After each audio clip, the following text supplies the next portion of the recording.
Xin chào anh em, hôm nay mình sẽ setup và test chiếc mixer Elenhit Mix Wizard Wizard 3 16.2 nha. Ở đây mình mới setup xong cái reverb của nó và sẽ demo cho anh em nghe thử chất âm của con này nha. Nói chung Elenhit thì rất là quen với anh em làm sự kiện rồi, âm thanh thì rất là tuyệt vời. Rồi ok, mình sẽ hát thử bài nhạc nha. Mình test thử cái tiếng reverb của nó cho anh em. Is 5, 6, 7, 8, 9, 10 lực 1, 2, 3, 4, 5, 6, 7 6, 6, 7, 8, 9, 10 6, 7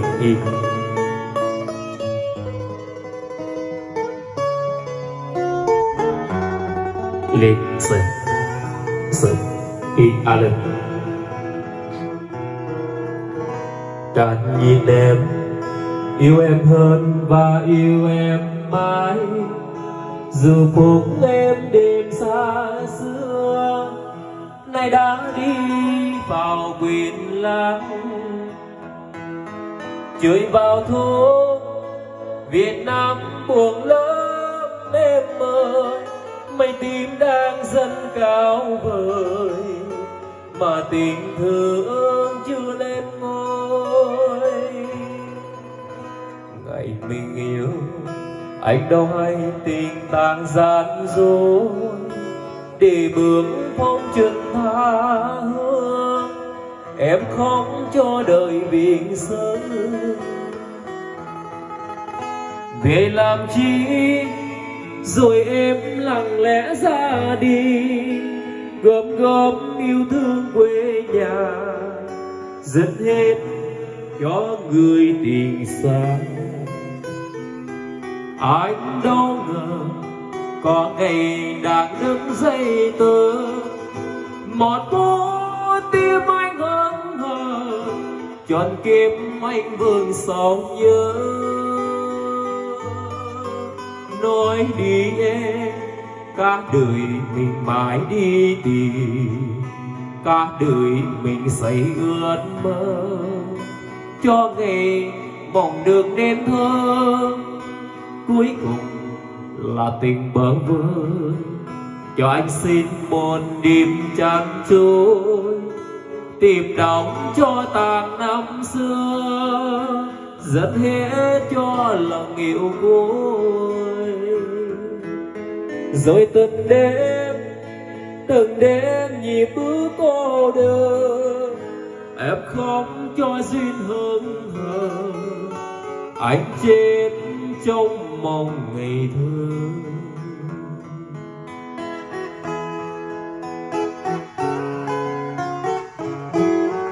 Các em đang nghe mình hát demo thử hiệu effects tiếng reverb trên cái bàn mixer Elenhit Wizard 3 16.2 nha.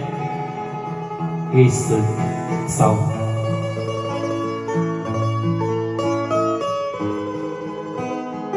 sự ghi sự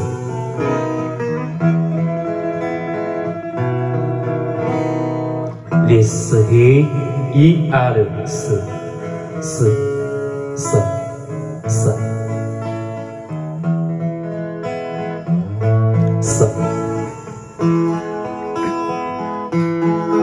vì làm chi rồi em lặng lẽ ra đi.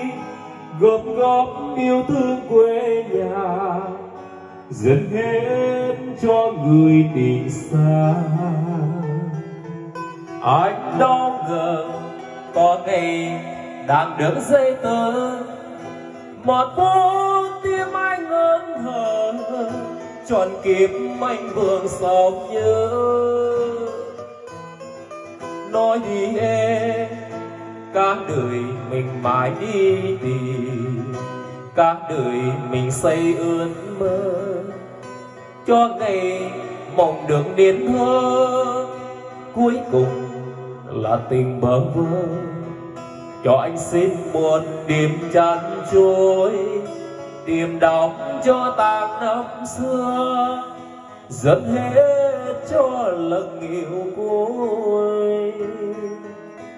rồi từng đêm nhịp bước cô đơn, em khóc cho duyên hững hờ, anh chết trong mong ngày thơ.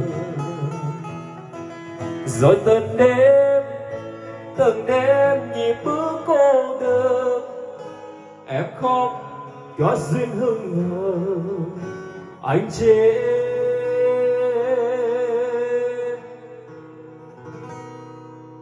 trong mong ngày thơ.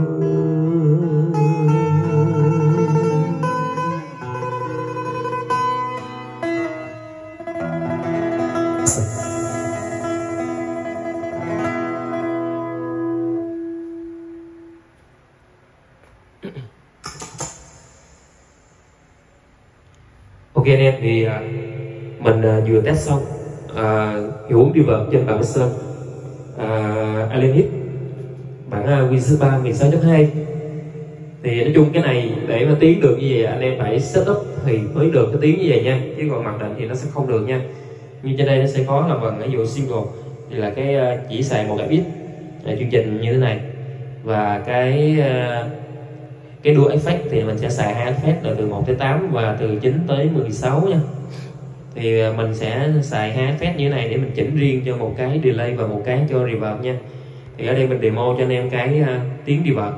Còn delay thì ok, khỏi nói là trên này nó sẽ có effect delay stereo cũng như là delay ping pong và táp táp nó sẽ có ha. Thì cái này mình sẽ setup sẵn trên cái bàn này. Thì sắp tới mình sẽ có về một số máy rất là đẹp như thế này luôn. Nên như con này là live nail nhìn rất là ok nha.